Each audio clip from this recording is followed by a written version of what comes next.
కార్యక్రమమును వీక్షిస్తున్న మీ అందరికీ యేసుక్రీస్తు నామమున వందనములు. జీసస్ కేర్స్ మినిస్ట్రీస్ వారి యేసే నా ఆదరణ అను కార్యక్రమునకు స్వాగతము. ఇప్పుడు మా నాన్నగారు పాస్టర్ వై మోహన్ రావు గారు దైవ సందేశం అందించెదరు. ప్రభునందు ప్రియులారా, దేవుడు మనకి ఎన్నో తలాంతులనిచ్చి ఆయన రెక్కల క్రింద ఆశ్రయాన్నిచ్చి మనల్ని పెంచి పోషిస్తున్న విధానాన్ని బట్టి దేవునికి ఎన్నో వందనాలు చెల్లించుకుంటూ ఉన్నాం. మరి చాలామంది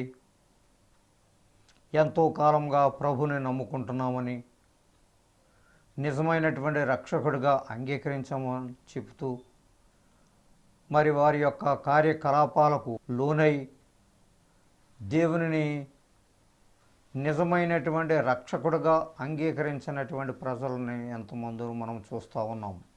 ఆ విధముగా కాకుండా మరి దేవుని యందు నమ్మిక ఉంచి ఆయనే గొప్ప దేవుడు, సత్యవంతుడు, నీతివంతుడు, ఆయన మా కొరకే శిలువ మీద మరణించాడు అనేటువంటి సత్యాన్ని ప్రతి ఒక్కరూ కూడా గుర్తిరిగి ఆయన యందు భయభక్తులు కలిగినటువంటి జీవితంతో జీవిస్తే చాలా మంచిది. ఎందుకనంటే మరి ఆయన రాకడ సమీపముగా ఉన్నది, బహు దగ్గరలో ఉంది. కాబట్టి ప్రతి ఒక్కరూ కూడా ఆయనను తెలుసుకొని నిజమైనటువంటి రక్షకుడుగా మన యేసుక్రీస్తు ప్రభువారిని అంగీకరించి మన యొక్క జీవితాలు మార్పు చెంది ఆయన కొరకు జీవించాలని మనం చేస్తూ ఉన్నాం. First I am very thankful to God given this great opportunity to share this word of God before you. ప్రభునందు ప్రియులారా, దేవుని యొక్క వాక్యాన్ని చదువుకునే ముందు చిన్న ప్రార్థన చేసుకుందాం. అందరూ కళ్ళు మూసుకొని తలలు వంచవలసిందిగా కోరుచున్నాను. ప్రేమ కలిగిన మా తండ్రి, కృప కలిగిన మా ప్రభువా, మీ పరిశుద్ధమైన పాదములకు స్తుతులు స్తోత్రములు చెల్లించుకుంటున్నాము నాయన. ఇదిగో నా ప్రభువా, ఈ టీవీ ముందు కూర్చొని నీ ప్రియ బిడ్డలు ఎంతమంది అయితే నీ వాక్యాన్ని వినుచున్నారో నా ప్రభువా, వారి యొక్క హృదయాలు తెరవండి నా ప్రభువా. వాక్యాన్ని వినగలిగినటువంటి ఓపికను దయచేయండి తండ్రి. ఇదిగో నా ప్రభువా, ఎవరైనా వ్యాధిగ్రస్తులు ఉంటే నా ప్రభువా, ఈ క్షణమే మీ గాయపడినటువంటి హస్తములతో బిడ్డలను తాకి స్వస్థపరచండి. కుటుంబాలు శాంతి సమాధానాన్ని అనుగ్రహించండి నాయన. మీ అందు భయభక్తులు కలిగేటువంటి జీవితాన్ని ప్రతి ఒక్కరికి దయచేయమని, మారు మనసు రక్షణ లేని వారికి మీ రక్షణ భాగ్యాన్ని దయచేయమని ఈ చిన్ని ప్రార్థన మీ పరలోక సన్నిధిలో చేరనమును మా ప్రభును ప్రియకుమారుడనే యేసునామమున వేడుకుంటున్నాం తండ్రి, ఆమెన్. ప్రభునందు ప్రియులారా, దేవుని వాక్యాన్ని చదువుకుందాం. ఎంతో కాలంగా మరి దేవుని యొక్క వాక్యాన్ని వింటూ ఉన్నాం. అయితే ఇంకను రక్షణ మారు మనసు పొందనటువంటి బిడ్డలు దేవుని యొక్క వాక్యాన్ని శ్రద్ధగా విని దేవునిలో ఉండేటువంటి మహా ఆశ్చర్య కార్యాలు ఏ విధముగా ఉంటున్నాయో ఇవన్నీ కూడా వాక్యం ద్వారా మనము గమనించి దేవునిని నిజమైనటువంటి రక్షకుడిగా అంగీకరించాలని నేను కోరుస్తున్నాం. నహూము చాప్టర్ 1 వెర్స్ 7. నహూము గ్రంథము 1వ అధ్యాయము 7వ వచనంలో దేవుడు మనతో ఈ విధముగా మాట్లాడుతూ ఉన్నారు. యెహోవా ఉత్తముడు, శ్రమదినమందు ఆయన ఆశ్రయ దుర్గము. దేవునికి స్తోత్రం, హల్లెలూయా. ఎన్నిసార్లు చెప్పినా దేవుని గొప్పవాడు, శక్తివంతుడు, ఆశ్చర్యకార్యాలు చేసేటువంటి దేవుడు. అనేటువంటి సత్యాన్ని ప్రతి ఒక్కరూ కూడా గుర్తెరగాలి. యెహోవాయే ఉత్తముడు. ఈ లోకములో ఎవరు కూడా ఉత్తమమైనటువంటి వ్యక్తి లేడు. ఈ లోకములో నిజమైనటువంటి ప్రేమ కలిగినటువంటి వ్యక్తి ఎవరూ లేరు. ఏ దేవుడిని నమ్మినా నీకు శూన్యమే కనిపిస్తుందే తప్ప జీవము కలిగినటువంటి దేవుడు ప్రభు అయినటువంటి యేసుక్రీస్తు వారు అనేటువంటి సత్యాన్ని ప్రతి ఒక్కరూ కూడా తెలుసుకోవాలి. యెహోవాయే ఉత్తముడు. I am the real God. నేను నిజమైనటువంటి దేవుడను, నేను తప్ప వేరొక దేవుడు నీకుండకూడదు అనేటువంటి సత్యాలు బైబిల్ గ్రంథంలో మనం చదువుతూనే ఉన్నాం. అయితే దేవుని పైకి మాత్రమే మనము ఘనపరుస్తున్నామే తప్ప వారి యొక్క హృదయములు చాలా దూరముగా కనబడుతున్నాయి. యెహోవా ఉత్తముడు, నాకెన్నో రకాలైనటువంటి మేలు నా కుటుంబాల్లో చేశాడు, నా బిడ్డల పట్ల ఆశ్చర్య కార్యాలను దేవుడు చేశాడు అని నువ్వు పైకి చెప్పుకుంటున్నావే తప్ప తగినటువంటి ప్రతిఫలము దేవునికి ఏ విధముగా నీవు అప్పగించాలి. ప్రతిఫలం అని అంటే నువ్వేదో ధనం ఇవ్వాలని కాదు. మరి దేవునికి చేయవలసినటువంటి పనులు కొన్ని ఉన్నాయి. దేవుని పట్ల ఏ విధమైనటువంటి భయభక్తులతోటి నీవు జీవిస్తూ ఉన్నావు, దేవుడు నీకు చేసినటువంటి ఈ గొప్ప ఉపకారాలకి నీవు ఆయనకి ప్రతిగా ఏమి చెల్లిస్తున్నావు? ఏమి చెల్లించమంటలేదు, నిన్ను డబ్బు ఇవ్వమంటలేదు దేవుడు. నిన్ను హృదయపూర్వకముగా కృతజ్ఞతాస్తుతులు దేవునికి అర్పించమంటున్నారు. జిహ్వా ఫలవాన్ని అర్పించమంటే నీ నోటితో దేవుణ్ణి స్మరించుకో అని చెప్తున్నారు తప్ప దేవుడు రెండోది నిన్నేమి అడగటం లేదు. కాబట్టి దేవుడు ఉత్తముడు, గొప్ప దేవుడు అనేటువంటి సత్యాన్ని ఇక నుంచైనా నువ్వు తెలుసుకో. శ్రమ దినమందు ఆయన ఆశ్రయదుర్గము.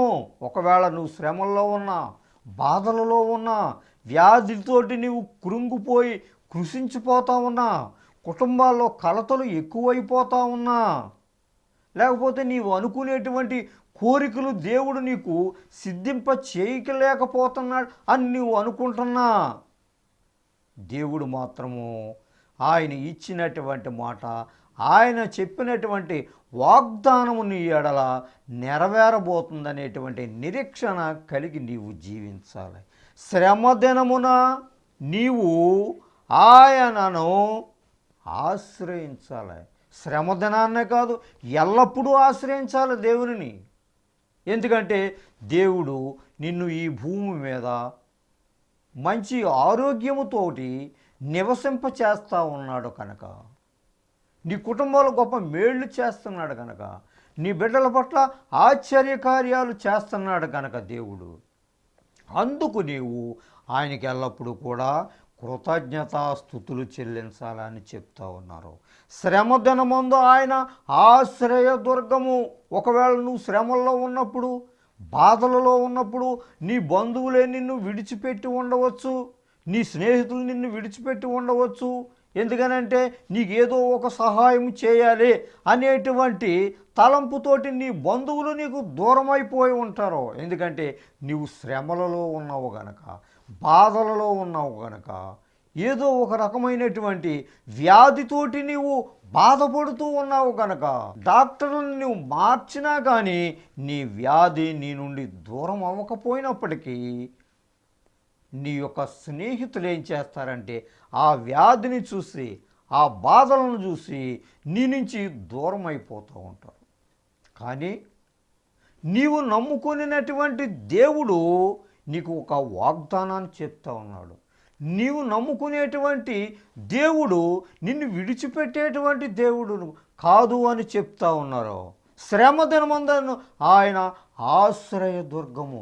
నిన్ను ఆశ్రయించేటువంటి దేవుడును నేనే, నీ వ్యాధి బాధలను తొలగించే దేవుడును నేనే, కుటుంబాల్లో ఉండేటువంటి కలతలను తీసివేసి ఐక్యపరిచేటువంటి దేవుడును నేనే.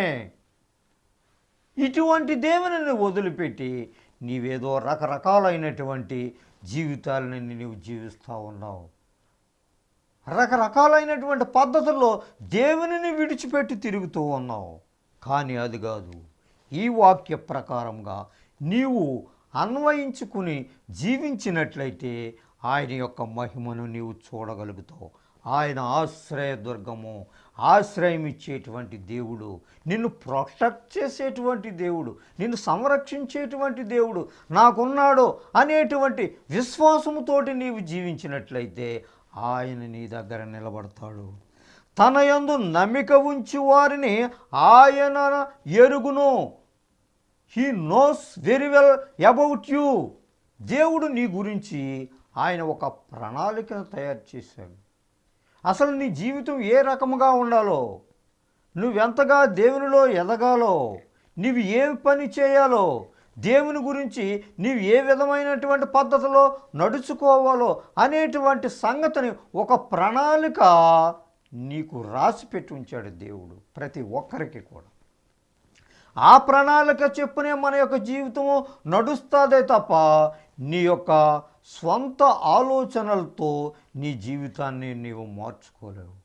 ప్రభునందు ప్రియులారా, దేవుని యందు నమ్మిక ఉంచినటువంటి వారిని ఆయన ఎరుగును. ఎందుకనంటే దేవునిని ఎల్లప్పుడూ కూడా నీవు స్తుతిస్తూ ఉన్నావు గనక, దేవునిని ఎల్లప్పుడూ కూడా ఆరాధిస్తూ ఉన్నావు గనక, ఏ క్షణంలో చూసినా సరే దేవుని యొక్క మాటలనే నీవు చెబుతూ ఉన్నావు గనక, దేవుడు నీ యొక్క పరిస్థితులన్నిటినీ కూడా గమనించి ఆయన నిన్ను నడిపిస్తాడు అనేటువంటి ఈ వాక్యం ద్వారా నీవు తెలుసుకోవాలి. ఆయన యందు నమ్మిక ఉంచు వారిని ఆయన ఎరుగును. అటువంటి నమ్మకం నీకు ఉన్నదా లేదా నీవు తెలుసుకో.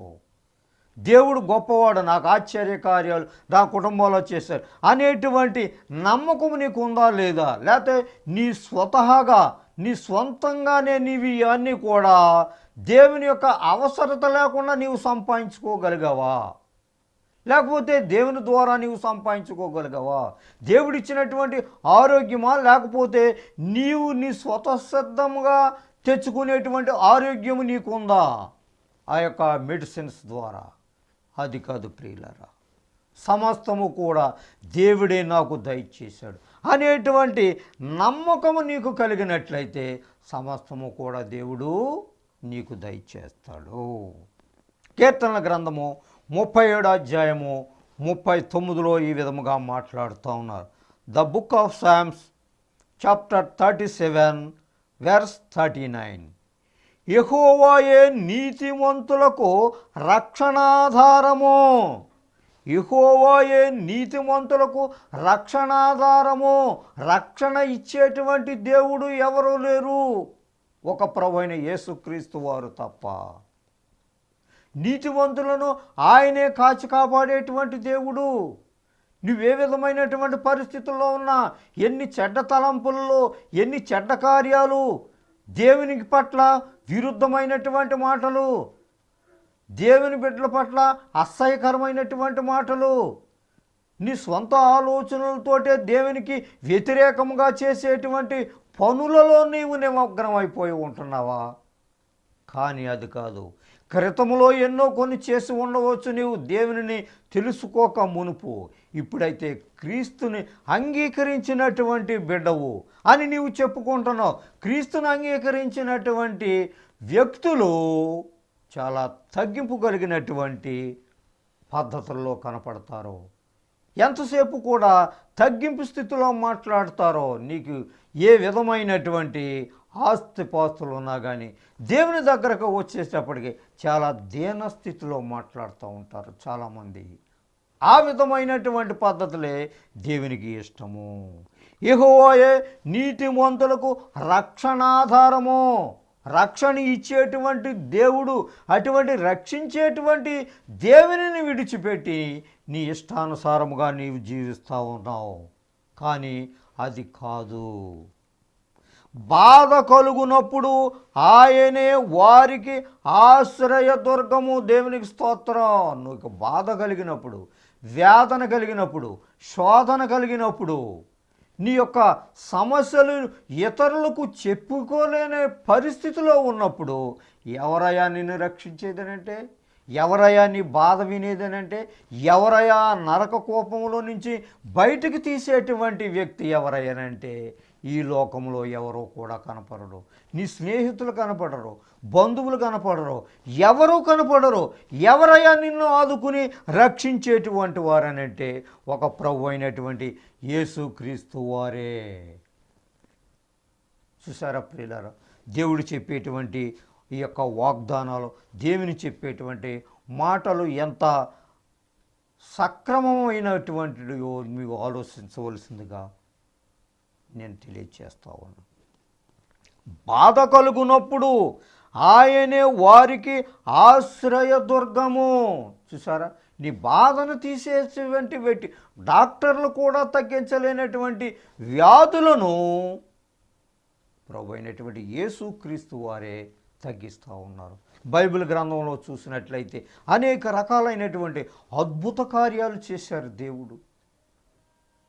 కుష్ఠరోగులను బాగు చేశారు, కుంటివారిని, గుడ్డివారిని, వికలాంగులను, ఎంతోమందిని ఆయన యొక్క మాట చెప్పున స్వస్థతలు అక్కడ జరిగాయి. ఆయన బాగు చేయటం మనం చూసాం. అలాగ బాగు చేసినటువంటి యేసుక్రీస్తు వారు నీ యొక్క బాధలనే కూడా ఈ క్షణమే మటుమాయమైపోయేలాగా చేయగలడు. అయితే ఇక్కడి తన యందు నమ్మిక ఉంచు వారిని, అటువంటి నమ్మకం, ప్రభువారే నాకు వ్యాధిని దూరం చేస్తారు, ప్రభువారే నన్ను రక్షిస్తారు, సహాయం చేస్తారు, ఎప్పటికైనా నన్ను బ్రతికిస్తారు అనేటువంటి విశ్వాసము, అటువంటి నమ్మకము నీలో ఉన్నట్లయితే సమస్తము కూడా దేవునికి సాధ్యమవుతుంది. ప్రియులారా, కీర్తనల గ్రంథం 55వ అధ్యాయము 22లో ఈ విధముగా మనతో మాట్లాడుతున్నారు. The book of Psalms chapter 55 verse 22. నీ భారము యెహోవా మీద మోపుము, ఆయనే నిన్ను ఆదుకొనును. చూసారా ప్రియులారా, నీ భారం ఎవరి మీద మోపుకుంటున్నావు? నీ బరువుని ఎవరితో చెప్పుకుంటున్నావు? నీ భారాన్ని ఒకళ్ళ మీద మోపితే వాళ్ళు మోయలేరు. మన భారాలన్నింటినీ మోసేటువంటి వారు ప్రభు అయినటువంటి యేసుక్రీస్తు వారే అనేటువంటి సత్యాన్ని నీవు ఈ రోజునైనా తెలుసుకో. నీ భారము యెహోవా మీద మోపుము, ఆయనే నిన్ను ఆదుకొనును. ఆదుకునేటువంటి దేవుడు, ఆశ్రయం ఇచ్చేటువంటి దేవుడు, బాధల నుంచి దూరపరిచేటువంటి దేవుడు. ఇటువంటి దేవుని నీవు స్వంత రక్షకుడుగా అంగీకరిస్తే నీకెంతో మేలు. నీతిమంతులను ఆయన ఎన్నడను కదలనీయుడు. దేవునికి స్తోత్రం. నువ్వు ఎప్పుడైతే విశ్వాసంతో జీవించావో, ఎప్పుడైతే నీ బ్రతుకును మార్చుకున్నావో, ఎప్పుడైతే నువ్వు నీ యొక్క పరిస్థితిని అంతటిని కూడా దేవునికే అప్పచెప్పుకున్నావో, నీలో ఉండేటువంటి దుర్మార్గమైనటువంటి పనులను ప్రక్కన పెట్టావో, ఇటువంటి పద్ధతులు కలిగినప్పుడు ప్రభువారే నిన్ను ఆదుకుంటారు, ఆయనే నిన్ను రక్షిస్తారు. ఏ పరిస్థితుల్లో ఉన్నా, ఎటువంటి అపాయకరమైనటువంటి స్థితిలో ఉన్నా దేవుడే నిన్ను ఆదుకుంటారు. నీతిమంతులను ఎన్నడను కదలనీయుడు. ఇటువంటి నీతి, ఇటువంటి సత్యాన్ని నీవు గ్రహించాలి, నువ్వు పొందుకోవాలి, నీవు తెలుసుకోవాలని అంటే ఒక్క బైబిల్ గ్రంథంలోనే కనపడతా ఉన్నది. ఇటువంటి సత్యాలు, ప్రభువారు చేసినటువంటి ఆశ్చర్య కార్యాలు నీవు గమనించి దేవుడు నా పట్ల కూడా అనేక రకాలైన అద్భుత కార్యాలు చేస్తారు అనేటువంటి నమ్మకము నీకు కలిగి ఉండాలి. యోహాను 16వ అధ్యాయము 33వ వచనములో ఈ విధముగా మనతో మాట్లాడుతున్నారు. The Gospel of John chapter 16 verse 33. నాయందు మీకు సమాధానము కలుగునట్లు ఈ మాటలు మీతో చెప్పుతున్నాను. ఏ మాటలయా? నాయందు మీకు సమాధానము కలిగినట్లు. అంటే దేవుడు చాలా గొప్పవాడు, ఆశ్చర్యకార్యాలు చేసేటువంటి దేవుడు అనేటువంటి నమ్మకము, అటువంటి సమాధానము మీకు ఉండేలాగున నేను ఈ విధమైనటువంటి మాటలు చెప్తున్నాను. ఏంటయ్యానంటే, లోకములో మీకు శ్రమ కలుగును. అవును, నిజమే. ఎన్నో రకాలైనటువంటి శ్రమలతో నీవు జీవిస్తున్నావు. ఇక లోకంలో ఎన్నో రకాలైనటువంటి బాధలలో మునిగిపోయి ఉన్నావు ఈ లోకములో. అయినను ధైర్యము తెచ్చుకొనిడి. If you are in troubles, be courage in God. నీవు ఒకవేళ కష్టాల్లో జీవించినట్లయితే దేవునిలో నీవు ధైర్యముగా ఉండు. నీ కష్టాలన్నింటినీ కూడా దేవునికి తెలియచేయి. నీ విన్నపాలను మోకరించి దేవుని సన్నిధిలో అడుగు. వాటన్నిటికీ కూడా పరిష్కారము దేవుడే చేస్తాడు. అయినను ధైర్యము తెచ్చుకొనుడి. శ్రమలో ఉన్నప్పుడే నీవు ధైర్యము కావాలి. బాధలలో ఉన్నప్పుడే నీవు ధైర్యము తెచ్చుకోవాలి. నేను లోకమును జయించి ఉన్నాను. నేను ఈ లోకాన్ని నేను జయించిన రీతిగా నీవు కూడా ఈ బాధలనే జయించగలవు. ఎప్పుడు నీవు ఆయనను నమ్మినట్లయితే, ఆయన యందు విశ్వాసం ఉంచినట్లయితే, యేసుక్రీస్తు వారు నా కొరకు సిలువ మీద మరణించారు అనేటువంటి సత్యాన్ని నీవు ప్రతి క్షణము కూడా నీవు గుర్తిరిగినట్లయితే, పై చెప్పినవన్నీ కూడా నీవు అన్వయించుకోగలుగుతావు. దేవుడు నీ ఎడల కృప చూపించి ఆయన యొక్క తలాంతులు ఇవ్వాలని ఆయన బహుగా ఆశపడుతూ ఉన్నాడు.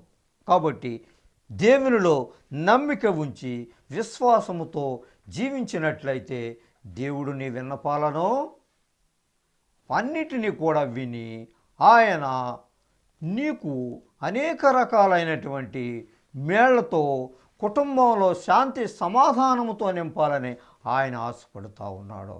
అట్టి కృప దేవుడు మనందరకు దయచేయనుగాక.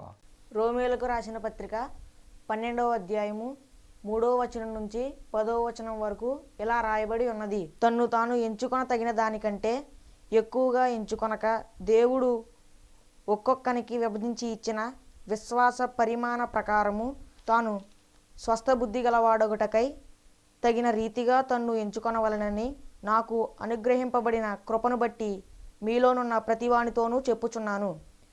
ఒక్క శరీరములో మనకు అనేక అవయవములుండినను ఈ అవయవములన్నింటికీ ఒక్కటే పని ఎలాగూ ఉండదో, అలాగే అనేకులమైన మనము క్రీస్తులో ఒక్క శరీరముగా ఉండి ఒకనికొకరము ప్రత్యేకముగా అవయవములమై ఉన్నాము.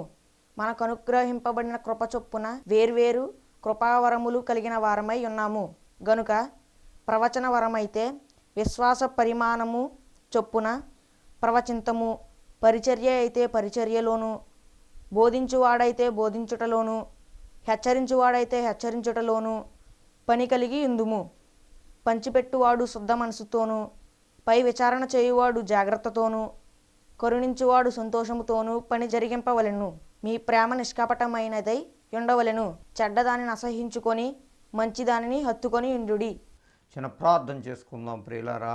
అందరూ కళ్ళు మూసుకోనండి. ప్రేమ కలిగిన మా తండ్రి, కృప కలిగిన మా ప్రభువా, మీ యందు నమ్మిక ఉంచి జీవించినట్లయితే నా ప్రభువా, మరి మీ రక్షణ భాగ్యాన్ని ప్రతి ఒక్కరికి దయచేస్తాను సెలవిచ్చి ఉన్నారు నా తండ్రి. మీకు స్తోత్రములు ప్రభువా. నీ వాక్యం వినుచున్న మీ ప్రియబిడ్డలపై మీ ప్రత్యేకమైన దీవెనలతో నింపండి తండ్రి. వాక్యాన్ని విలగలిగినటువంటి హృదయాన్ని దయచేయన ప్రభువా. మారు మనసు లేనటువంటి మారు మనసు, రక్షణ లేనటువంటి బిడ్డలకు రక్షణ మీరు దయచేయండి నాయన. మెటుకు మీ అందు భయభక్తులు కలిగేటువంటి జీవితాన్ని ప్రతి ఒక్కరికి దయచేయండి. మిమ్మల్ని ఎక్కువగా తెలుసుకోవాలి అనేటువంటి జిజ్ఞాస మీ ప్రియ బిడ్డలకు కలుగ చేయమని ఈ చిన్ని ప్రార్థన మీ పరలోక సన్నిధిలో చేరనమని మా ప్రభును ప్రియకుమారుడైన యేసునామమున వేడుకుంటున్నాం తండ్రి. ఆమేన్. మన తండ్రి అయిన దేవుని ప్రేమ, కుమారుడైన యేసుక్రీస్తు వారి యొక్క కృప, పరిశుద్ధాత్మ యొక్క అన్యోన్య సహవాసము మనకును ఆయన నమ్మిన బిడ్డలకును, ముఖ్యంగా ఈ టీవీ ముందు కూర్చొని వినుచున్న మీ బిడ్డలపై మీ ప్రత్యేకమైన దీవెనలతో నింపుముగాక. Amen. God bless you all. మీ అందరికీ నా వందనములు. దైవ సందేశం విని దీవెనలను పొందారని నమ్ముచున్నాము. సలహాలకు సందేహాలకు ప్రార్థనల కొరకు మమ్ములను తప్పక సంప్రదించండి. మా చిరునామా pastor Y Mohan Rao garu, Jesus Cares Ministries, Dommeru post 534351, Kovvur mandal, west Godavari district, Andhra Pradesh, S India.